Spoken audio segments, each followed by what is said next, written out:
In early April 2025, an experienced beekeeper with over 10 years of practice contacted me, sharing photos of a colony showing clear signs of Ascosphaerosis. Symptoms were observed on the landing board and the ground in front of the hive.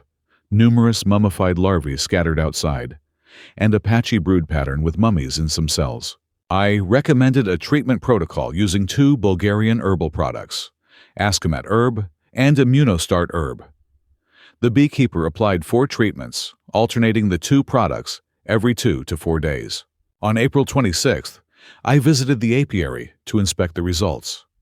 There was a slight improvement in the colony's strength and a more compact brood pattern. There was also a significant reduction in infected larvae.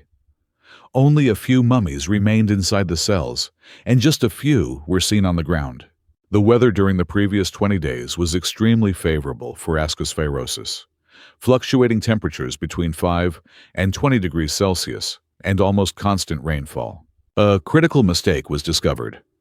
The hive bottom board hadn't been cleaned after winter. The fallen mummies remained inside the hive and on the ground, allowing high humidity and fungal spores to persist. This increased the risk of reinfection and spreading spores to other colonies through wind or bee activity. An integrated approach to combating Ascosphaerosis includes using ASCOMAT herb to stimulate hygienic behavior, using IMMUNOSTART herb to boost immunity, regular cleaning and burning of fallen mummies, scorching the hive bottom with a gas or petrol torch, replacing old brood combs, using queens from licensed breeders, choosing dry locations with continuous forage. Ascosphaerosis is a multifactorial disease.